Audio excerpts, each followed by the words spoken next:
السلام عليكم ورحمة الله وبركاته. صباح وناكسن صاحي بيال مالي وناكسن هبي وناكسن وقت والبيني تايبا وناكسن كسو دوادا حقيه قد بي هذا محا عصب محا كسو بحي كلامدي مدحوينها الصوماليا حسن شيخ محمود رئيس الوزراء حمزة عبد بري أي كل يشين مدحتو يدا الصوماليا وحي لا يشريتو إلا حاليتا السعودي كلامو غوسكوسا ومركز أي يشين مدحوينها الصوماليا حسن شيخ محمود رئيس الوزراء حمزة عبد بري iyo xubno markaasi ka tirsan xukuumadda waxa sidoo kale to dhacay kulamo kale oo uu shir gudoomiyay ra'iisul wasaaraha Soomaaliya Xamza Cabdi Barre iyo xubno ka tirsan golaha wasiirada oo ka soo jeeda deegaanada Jubbaland. Haddaba maxaa ka soo baxay kulamadaasi? Maxaa ka jira in madaxweynaha Soomaaliya Xasan Sheekh Maxamuud uu amar ku bixiyay dhismo maamul cusub oo reer Jubbaland ay yeelanayaan kaas oo lagu dhisayo magaalada Garbaharey oo waayihii ugu dambeeyay ay ka socdeen qabanqaabada iyo sidoo kale to in shacabku markaasi ay rajaynayeen in maamul dadka reer Jubbaland ay wada leeyihiin halkaasi lagu dhiso xogii ugu dambeeyay ee kulamadaasi ka soo baxay iyo wararka sheegaya in madaxweynuhu amar ku bixiyay isla markaana uu qabtay 20 bari gudaheed in la soo saaro habraaca dhismaha maamulka cusub ee dadka reer Jubbaland loo dhisayo ayaan soo qaadan doonaa idin wadaagi doonaa waxaan dhinaca kale to rabaa inaan mid iyo labo ka dul istaago maxaa ka jira wararka ka soo baxaya magaalada Kismaayo ee la xiriira in Axmed Madoobe ay ahayd raad gadasho diidmadiisa isla markaana uu diyaar u yahay inuu ka laabto doorashadii isku caanashubka ahayd ee madaxweynaha Soomaaliya uu soo jeediyay in uu ka laabto. Haddaba xogii ugu dambeeyay magaalada Kismaayo ayaan iyadana dul istaagi doonaa. Dhinaca kale to haddii dowladda federaalku ay ka dhabayso dhismaha maamul cusub oo dadka reer Jubbaland loo dhiso maxaa dhacaya xaalka siyaasadeed Axmed Madoobe sidee ayuu noqonayaa maamulkaasi maamul dhaqangal ama noqon karaa wadamada deriska maxaa laga filan karaa ee garwadeenka ka ah wada hadallada iyadana waa soo qaadan doonaa soo dhawaada idinkuna muuqaalka la igsaaro aragtidiina igula wadaaga qaybta commentiga aan ku bilaabay shalay galabnimadii ilaa iyo xalayto kulamo ayaa ka socday magaalada Muqdisho ee caasimadda Soomaaliya. Kulankii ugu horeeyay waxaa shir gudoomiyay madaxweynaha Jamhuuriyadda Federaalka Soomaaliya waxaana ka soo qayb galay ra'iisul wasaaraha iyo sidoo kale xubno ka tirsan golaha wasiirada oo markaasi muhiim u ahaa warbixinta iyo xogaha magaalada Kismaayo. Kadib xog waraysi dheer oo madaxweynuhu uu bixiyay waxa wararkan soo gaaray sheegayaan in ra'iisul wasaaraha iyo golihiisa wasiirada oo amar ku siiyay in si dhaqso ah loo taabageliyo oo loo soo saaro habraaca dhismaha maamul cusub oo dadka reer Jubbaland ay yeelanayaan. waxaan maqlayay dad badan oo leh Jubbaland cusub ma jirtee maamul cusub ayaa jira oo markaasi lagu bedelayo maamulkan Kismaayo muddada badan haysta jidiya jahadiidka noqday ummadii kala eriyay waxba aan laga haynin meel maanta ay ka taliyaan aan jirin oo Kismaayo ka ahayn in dadka reer Jubbaland sidii loo badbaadin lahaa laga fikiro oo markaasi loo sameeyo maamulkii badbaadin lahaa dadka reer Jubbaland isku keeni lahaa. Arrintan muddo badan waa kay soo socotay halkan Warsan TV baan marar badan aan ka sheegay anigoo santaaga oo aan ku cadeeyay dadka reer Jubbaland waxa uu dan ah ee u fiican waana tii oo ay u arkeen maalmihii la soo dhaafay madaxweynaha Soomaaliya Xasan Sheekh Maxamuud inuu ka leexday oo wada hadal uu aaday balse wada hadaladii haddii ay ku soo dhamaadeen natiijo la'aan wixii aan ka digaynay la arkay oo madaxweynuhuna wiidhiisa ku soo arkay la fariistay gurigiisa ugu tagay oo sheegay inaysan doorasho ahayn wixii Kismaayo ka dhacay dadka reer Jubbaland aysan ku qanacsanayn waxaa loo baahday oo lagaba maarmaan noqday sida xogta ay ugu soo gaarayso in la sii wado hanaankii lagu waxa weeye samayn lahaa maamul dadka reer Jubbaland ay wada leeyihiin oo u adeega oo lagu dhiso gobolka Gado. madaxweynuhu marka amar ayuu ku bixiyay baa la yiri in sida ugu dhaqsiyaha badan ra'iisul wasaare Xamza iyo xukuumaddiisu ay u ambaqaadaan ama u dhaqaaqaan sidii ay u soo saari lahaayeen habraac sax ah oo markaasi lagu taabageliyo ama lagu dhiso maamul cusub oo Jubbaland ah xaruntiisuna ay noqonayso ku meel gaarka magaalada Garbaharey ee xarunta gobolka Gado.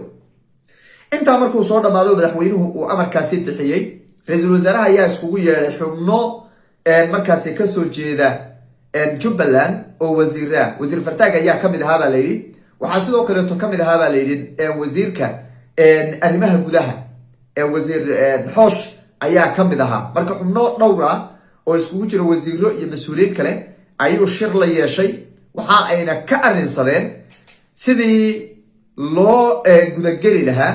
isla markaana loo wajihi lahaa maamulka cusub ee Jubbaland. oo weliba muddo 20 cisho gudaheeda ayuu madaxweynuhu u qabtay in ra'iisul wasaare Xamse uu soo saaro habraaca saxda ee dadka reer Jubbaland loogu dhisayo maamul. marka ra'iisul wasaaraha iyo xubnaha wasiirada waxay ka shireen sidii loo soo saari lahaa, sidii loo gudageli lahaa, halka laga geli lahaa iyo sidii loo wajihi lahaa ayay ka shireen. wararkana soo gaarayay filla Soomaaliya naga soo gaarayay waxay sheegayaan in la isku raacay ra'iisul wasaaraha iyo madaxweynaha ilaa iyo xukuumaddiisaba madaxweynaha iyo xukuumaddiisuba ay isku raaceen in si toosan loo gudagalo maamul cusub oo Jubbaland. waxaa laga soo quursaday Axmed Madoobe. madaxweynuhu wuxuu yidhi halkaas waxba inagama jiro, halkaas Kismaayo wax inaga jira oo inu aadnaayey ma jiro. Axmed Madoobe wuxuu yidhi aqoonso Xasan Sheekh Maxamuudow, haddaadan doorashadii aqoonsanaynin anigana kuma aqoonsanayo. waxaa la rabaa marka in la gudagalo maamulkaasi cusub gada lagu sameeyo. horay baan anigu in badan uga hadlay, in badan muuqaalo fara badan baan kaga hadlay, aad u badan. shacabka reer Jubbaland maanta waxay u hilowsan yihiin inay maamul ay leeyihiin ay arkaan. waxay u hilowsan yihiin inay arkaan maamul u adeegaya oo saafiska wada gaarsiinaya oo ka naxaya dhulka maqan ee cadowgu u haysto, oo ka naxaya bulshada dhibaataysan ee cadowgu uu dhibaataynayo. taas bay doonayaan. marar badanna waan ka digay, war Kismaayo dad jacayl ma yaallo, dowlad jacayl ma yaallo, Soomaali jacayl ma yaallo, midnimo jacayl ma yaallo. markaan saayana leeyahay dadka reer Kismaayo maaha afeefasho. dadka reer Kismaayo hadday noqdaan ciidan, hadday noqdaan shacab, waa dad gob ah, waa dad ikhyaara, waa Soomaali dadka ugu samirka badan weeye. tusaale ayna siinayaan, wax yar haddii ay ka qalloodaan maamul goboleedyada kale dadku way kacaan. iyagu geeri kama baqayaane oo intay kacaan bay la dagaalami lahayn Axmed Madoobe, oo weligoodba nin walba oo soo dhibo way la dagaalami jireen. waa dulqaad ilaahay uu siiyey oo ay kaga duwan yihiin dadka kale. Axmed Madoobe 13 sano ugu dulqaadanayeen boob, afduub, tarxiil, dil ay ugu dulqaadanayeen. intaasay ugu dulqaadanayeen. maanta marka haddii madaxweynihii jamhuuriyadda federaalku uu nala soo arkay, wuuba ogaaye oo waan hubaayo marka horeba waa ogaaye waxaan ka sheekeynaynay Kismaayo, indhihiisa uu ku soo arkay oo uu ku soo arkay waxa dhaqanka Axmed Madoobe oo 2 habeen uu kula soo bariyey magaalada Kismaayo. maanta waxaan ka sugaynay waa arrintaas soo baxaysa. waxaan leenahay mudane madaxweynaha ka dhigin af Soomaali iyo inaad mar kale ku raadiso wadahadal Axmed Madoobe la yeelato. madaxda qaranka oon xushmaynayo oo madaxweynuhu kow ka yahay,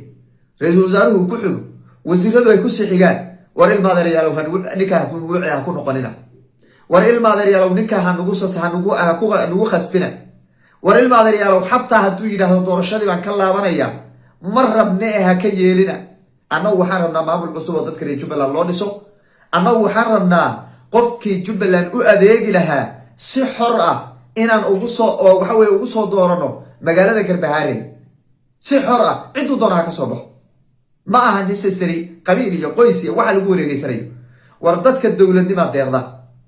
war dadka waxaa deeqa maamul ay dadku ku kala nafisaan nin walba meel uu ka galo. laakiin maamul 14 qof ay haystaan 13 sano, 14 qof yaa haysata 14 sano, ma waxaasaa maamula? war maamul waxaan rabnaa dhulka maqan u dhaqaaqa oo dadkiisa abaabusha oo lexjeclo ay ka gasho. ma rabna maamul hal magaalo dhex jooga kala dhisaya naftigiisa hadduu dhaqaaqi waayo oo waxa weeye dhulkii dadkiisa abaabulan waayo oo dadkiisa isku keeni waayo oo dhulka maqan ka hadli waayo oo waxa weeye lexjeclo ka geli weydo oo waxa weeye war ka soo saari waayo. isagana waxaan leeyahay war joog, wadadan kugu dooranay ma maraysid baan leenahay, waan la hadlaynaa. laakiin waxaan aaminsanahay cid walba oo imaata Jubbaland inay ka fiican tahay Axmed Madoobe oo ka fiicnaanayso. qof Axmed Madoobe oo kala ah inuusan dadka reer Jubbaland ku jirin baan anigu aaminsanahay, inuusan ku jirin wax allaale wax uu ka fakirayo iyo wax allaale wuxuu jecel ka qabo iyo wax allaale wuxuu ka naxayo ma jiro Axmed Madoobe dhul buusan ka naxaynin dad buusan ka naxaynin deegaan buusan ka naxaynin dadka cadowgu haysto ka naxaynin dhulka maqan buusan ka naxaynin wuxuu Axmed Madoobe uu ka naxay kaliya waxa uu kursiga aan lagu qabsadaa waxaas Ilaahay baa inuu dhaariyay marka aynu waxa way ku jiri karnaa war waxa kuma jiri karno waxa leeyahay madaxda qaranka marka heshiiskaasi iyo go'aankaasi la gaaray ilaa 20 bari gudaheed la sheegay in habraaca dhismaha maamul Jubbaland waxa weeye lagu taabagelinayo waa soo dhaweynaynaa madaxda dawladana waxa leeyahay waad ku mahadsantihiin haddaad rabitaankii iyo baaqyadii dadka reer Jubbaland aad go'aankoodii dib ugu soo laabateen waad ku mahadsantihiin waa ugu taageersanahay waa ugu garab istaagaynaa waxa weeye shacabka reer Jubbaland waa diyaarsan yihiin oo way diyaarsan yihiin waxaan leenahay taasi aan laga leexanin taa waa midda waa xog cusub oo ka soo korodhay kadib fashilkii ka dhacay magaalada Kismaayo natiijo la'aantii kulamadii madaxweynaha jamhuuriyadda iyo Axmed Madoobe inta markii laga soo tago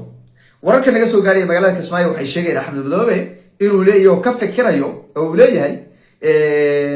haddii dawladdu ay go'aan ka qaadatay waxaan samaynayaa waan tanaasuliyo doorashadii waan ka tanaasuli xamarna waa tagay arrimahaas baa hadda soo baxayaan waa marin habaabin Axmed Madoobe horey baan idinku sheegay odayaashii uu kula shiray magaalada Nairobi ayaa xogtaan uu soo gaarsiiyay qaar kamid ah waxa la ii xaqiijiyay oo yiri muddada xasan u hadhay baan meermeerinaya muddada xasan u hadhay waan meermeerin waan ku yeelaya waan ka laabanaya aan isku imaano sidana yeelaya anigu meel uma socdi shantayda sano waan dhamaysan waan xeeladaysan waan siri xasan sheekh maxamuud buuri oo cad ogow ninkaas markay wada hadal la galo yaa natiijo laga sugayaa natiijo yaa laga sugay Axmed Madoobe meel uma socdo hal xaalo Axmed Madoobe mar hore sheegay laba arrimood uu ku bixi karaa kow intii la go'doomiyo oo Jubbaland maamul waxa way maamul cusub dadka reer Jubbaland loo dhiso oo Jubbada dhexe la qabto caasimadii la qabto